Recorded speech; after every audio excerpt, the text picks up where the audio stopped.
Hey guys, welcome back. I'm just going to do a very quick update. After the last video, I got back on the tools and I kept working with the car, and I've got like a list, and I've been crossing out as I've been progressing. So I thought I'd just give you a quick update about what I got done. But I've just done 2 day shifts, 3 nights. I'm a little bit shagged, and I'm just waiting for the shed to cool down. It's a pretty hot day today, so hope that's a drop of rain. Just having a lot of dramas with just everything else. My son tells me that all I'm doing is working, and they're working the shed. I keep telling him that's how it is at the moment. I want to get this car done, because the moment you put the tools down and you start doing something else, you forget where you left off, and you're scratching your head trying to work out what goes where or what. So this is my main focus. I've got this Mark II Escort here in the background. The engine's at the machine shop still. We've just got over Christmas, that busy period. They've had the workshop closed, so I told them not to rush it, work at their own pace, but I'm starting to get pretty anxious. The car's out of rego now. I want to get the thing going again, so that's another challenge, but it's a walk in the park compared to this coupe, because I know what I'm doing with that car. I've pulled it all apart before, but so show you what I've been doing. So the boot, geez, that looks good. The boot, I didn't have the seal in it, so now I've managed to get the lock to work. So I've got all new locks from Rare Spares. So now open the boot. One thing I like about these cars, you can open the boot. This stays there, it doesn't dangle around on the boot and scratch. Open this up. So I've just put the boot seal in. I haven't put in, like, sealed it in there. I was thinking I might just leave it as it is, so if I want to clean out, I can pull it out. I don't know. It's thinking out loud, but for this boot lock, I just got a rod, the same rod that I used to repair that bench seat. I got that, and I've made sort of like a flat screwdriver ends on it at the right length to go between them two, because I don't know what was meant to go in there before, but knocked that over. That's done. I'll go into the boot lights, but these have got, I think, yes, there's about 4 mounts in total where they've actually over tightened it and they're broken off. So I've got these they're like a fretted sort of bolt sort of thing, and one end's flat. So like a repair kit. I've got them coming. I've done up a massive list of all the stuff I need to do for this car. So I went on a spending spree the other day and spent a lot of money to get just all the bits and pieces. But I'll get into that soon. So I got boot sealing, got boot lock done. As I've had it before, the boot closes beautifully. Anyone knows this car, when I first got it, it didn't have pretty much no boot seal area, little bits and pieces here and there. So I've had to recreate it, which is a task. So the keys, I put the Rare Spare locks in the doors. They're in. So I was able to use the key to unlock the doors, both sides, no problems. Got that sorted. That was already done ages ago. I had problems with the ignition, trying to get to the point where you can pull a key in ignition, but I realised because I haven't got the shroud around it, they work like the same as my Jeep, where accessories is complete opposite turn to what is to going back to lock, or back to ignition, I should say. So I figured that out, and I was managed to get the key ignition. So I've got the new Rare Spares ignition barrel in there. That's sorted. Got that done. And I had these window separators. I Sikaflexed them in, so they're in good. This side was great. I managed to use the original rubber here, but the other side I used the Rare Spares, because I couldn't find the original. It mustn't have come in the car. I can't see it anywhere anyway. So I tried using the Rare Spares on the other side, but it was a nightmare. You couldn't get the rear quarter to open. It just wedged up against this little rubber. It goes in here. It's a freaking nightmare. So I had to modify it. I'd show you this, but I got a toolbox in the road. Got that done. Something about gear select. I'll get onto that. But this bonnet, what happened, right, when we had all that wet weather, it would have been early last year. Yeah, it would have been early last year, or even, I don't know, late 2022. I don't remember now, but late 2023. I got fish eyes right through the bonnet. It was shocking. I just got to a point and I thought, you know what, I'll leave this to later. It doesn't need to be a perfect bonnet because they keep taking off and on doing body alignment stuff and that. So the other day I thought, right, let's get onto this. So I sanded the bonnet right back, got it back with like 600 grit, created a really nice coarse finish because it's got the original burn orange over it and 2-pack paint over it, 2-pack clear. So I got it all ready. I used Terps, cleaned the bonnet down, thought it was good. Yeah, righto. Gave it a coat of 2-pack clear and it just come up fish eyes all over again, but not as bad. I was absolutely frustrated. So then I tried to just lightly get rid of the fish eyes and hopefully buff it for it to come good. So I done here and it come up absolutely mint, absolutely beautiful. I thought, yep, keep going with it. But as I was trying to get the fish eyes out here, it got through into the clear underneath, and then it had this big sort of section here where it went through into the original clear. I'm like, you got to be joking. So I had to start all over again. So this time I sanded all the same again, really paid attention to make sure the fish eyes are just about gone. And then I used an old process I used when I was using the Melomotive, when I was using those Melomotive body fillers. They're like a polyester. They're a different principle, and they kept telling me to use methylated spirits. Just use Mepho. Methylated spirits for cleaning. It's just the way to go. So I used Mepho and gave it 2 good hits with the Bunnings microfiber cloths. And then when I reapplied the clear, I put like a powder coat on, like just a light sort of mist coat, just something for it to bite into. And I left it for probably 15-20 minutes. It's about 30-degree day. And then I clear coated it again. I wasn't too fussed about it coming out perfect. Got a fair bit of like pretty bad orange peel, but the other night between shifts I gave it a quick hit, just cut it with 2000 grit and then hit it with I got these special 3D buffing pads and it come up pretty good. And this has already been done in the past, but you can see how it's going to be when I'm finished.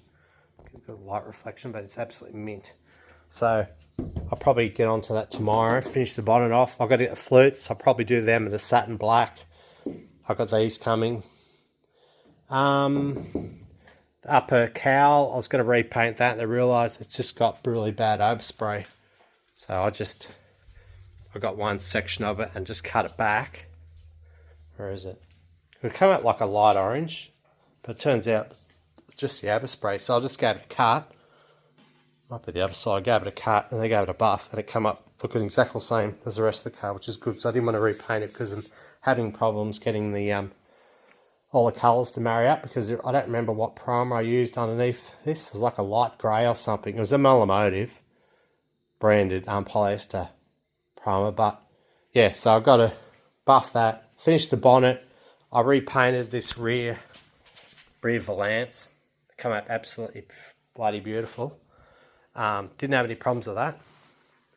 Just got to align a little better on the corners. And then this rear bumper, I took that off and I put all the original metal brackets and stuff behind it. Big job, but it turns out it didn't line up as good as what it was before. But I can live with that for now. I can worry about that later. So yeah, got that sorted. And then I started doing these Falcon 500 badges.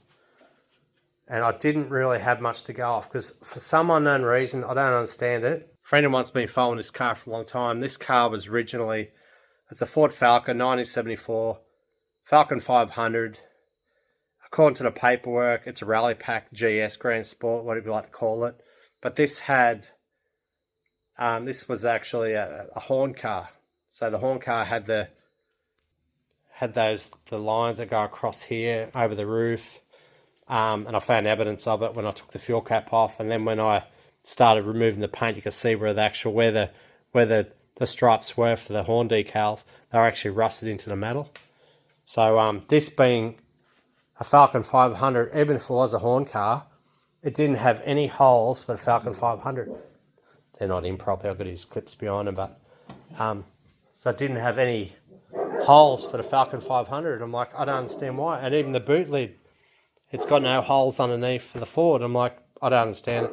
Unless someone specifically asks for a particular way of having this car when they first order it from Ford, but it's from Coffee Ford in Victoria. But at some point before I bought it, The last person who probably had it back in the 80s or whatever, they decided to try to make it look like a GT, and they painted all the interior and paint everywhere to make it look like a GT. Had the side flutes on it. So yeah, I don't know. But so yeah, next job on the list will be this bonnet. I've got to cut that bonnet back, get that done. I don't leave it too long because the paint will start getting harder and harder. At the moment, it's easy to work with. It's less than a week old, so do the bonnet. Got to cut that back. I've got the bushings for the top loader for the Hurst shifter, so they're all new bushings. The one I've got now that's incomplete, I've got those little clips missing and the bushes. I think there's one or two bushes missing, so that'll be good. I'll be able to get this shifter going good. And I've got heaps to do. I really need to do a list to talk this through. Actually, I got one here. So you finish the bonnet, fit the bonnet scoops, paint them satin black. I've got to fit the sway bar, set up a top loader shifter, straighten up the front stone guards. It'll be out of shape.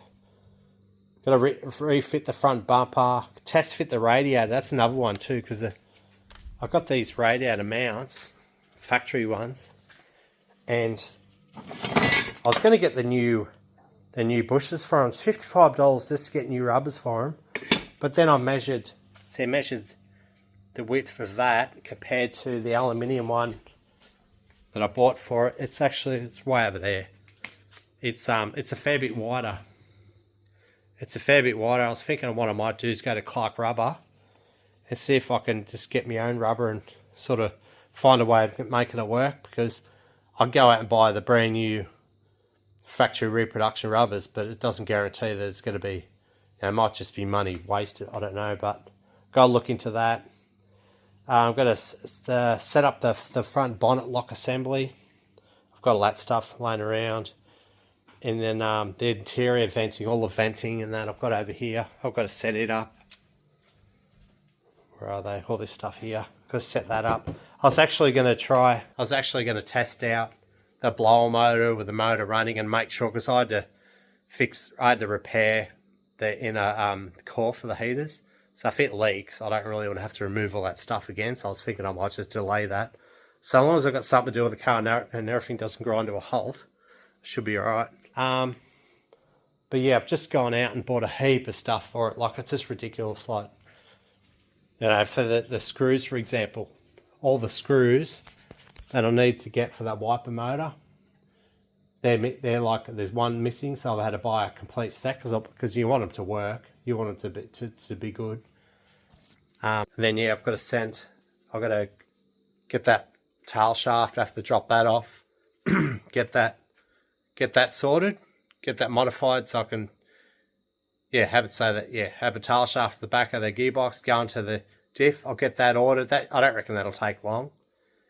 And another thing too, the interior. So they got the trims that are on the doors now, they're not the originals. That's sort of, I think that's more of the Fairmonts and GTs, they got that style, but at the bottom, it's got like the same, like the carpet sort of across the bottom.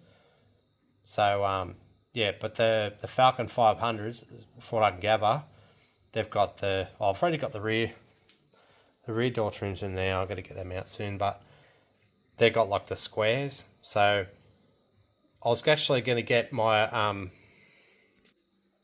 I was going to get this trimmer to do I already got the seat covers. They're covered up at the moment. I've got the seat covers there for the seats. I bought them ages ago. They're like parchment, and they've got like a chocolate brown insert. I think they call them a P2, but I've had them for ages. So tomorrow's mission is to drop them off at a local trimmer. I didn't even know about him, but then if any of you guys get on Facebook, you probably see a guy, Dwayne Bones. He's got a Landau he's been restoring for a long time, and we often talk about our cars and how we're going with them. And I've shown you his car in the past on one of my videos, but he got me onto this trimmer. I didn't even know about him. He's like in my local suburb here, in the country town, like. So I've been talking to him, and he said he can do my seats, fit the covers on for a good price, and he can do the door trims. But then once I got talking about the door trims, because he came in and had a look about you see there how you got those lines all up in here. See, they're like a stamp. They're like they use some sort of press and they stamp it from factory, so that's how it is. But for him, he'd have to do stitches instead, which is fine. Like, I got the Escort. I've looked at their door trims off that I bought from the UK, and they're the same thing. They're stitches, I think. I'm not gonna open it now, but so he can do it in the stitches. But he said if I go to like Pro Stitch, for example, in Sydney, they can actually stamp it to make it look like they're like from factory. So that's what I want. So I was going to get him to do the door trims, and I thought, hang on, no, I'll just get Pro Stitch to do them. There's like a 6-week wait for Pro Stitch to do it, but that's all good. I'll have to take the door trims to them the next 2 weeks, and yeah, get the door trims done. But tomorrow's mission is to take all these seats down, throw them in the back of the car, and take them over there and drop them off. And there, get back stuck into this bonnet. But I'll just show you Dwayne's Landau. So here's Dwayne's Landau. Absolutely beautiful car. In my opinion, these are far more harder to restore than your ordinary Falcon hardtop, because this just haven't got the aftermarket support. But yeah, so he's had his beautiful car. Nice big wheels on it too. He's got a lot of the stainless trim on it too. Looks amazing. So here's his interior here. The console's redone. This is the same trim it's doing mine, but this trim has gone to a lot of trouble to get it back to sort of like factory spec. So yeah, it would have been a challenge. Yeah, look at that. Amazing. Yeah, really good. Had to share it with you guys because I know not everybody's on Facebook. But yeah, look at that. That's just unreal. He done the roof lining, the hood lining himself. Yeah. So real credit to him. So I'll drop these seats off in the morning. I'll do the bonnet, and I'm going to keep progressing with assembly, but I'm going to have a lot of stuff turning up in the mail. I also ordered, I've had trouble deciding what I'm going to do with the fuel lines. I was going to run just your 6AN fuel line, just like a Teflon core sort of stuff. But I've noticed on this car it gets pretty tight having dual exhaust, and the chassis rail doesn't run neatly the whole way along the front to the back. So you can't really hide it easily. So I decided, I've been talking to people and running it just like a steel fuel line, run 2 of them. But the problem I ordered 2 lengths of steel line for VPW in the Victoria, and I ordered 2 rolls, but they sent 1 roll. This is through eBay, and I've tried to contact them to send a second roll, but they haven't even read the message. So if I don't get no sort of response from tomorrow, I'll be on the blower on Wednesday and say what the hell's going on. I need that shit. I need that sorted. I've got 2 weeks off work. I want to progress this car. So once I got the fuel lines in, I'm happy with them, because I'll need a bit of room to put nut certs along around the chassis and that. So once they're in, then I can progress to putting the exhaust in it. So I've got the complete exhaust is ready to go in. I've got the brackets for the hanging of the exhaust. Once I get fuel system sorted, I've got the exhaust system in place, then I can put the loom, the Aces EFI loom in the engine bay, and then I can start the engine up. And then once you get the engine running, then I can see if the clutch works, see if the gearbox works, drive the car back and forward in the driveway, test out that blower motor, see if that intercore leaks or it doesn't leak. A lot of testing. A lot can be found just by having a motor running to be able to move the car around to how I'm progressing and if everything's going to work. Yeah, so I think that's just about covers it. So I've got close to the next 2 weeks off. There's a cool change coming over the next 3 days, so being less heat, which means I can really don't have to slow up too much, just get stuck into it. So yeah, righto guys, I'll hopefully have another video up for you soon. It won't be anything really exciting, it'll just be fiddly assembly stuff. But yeah, see how I go. Cheers.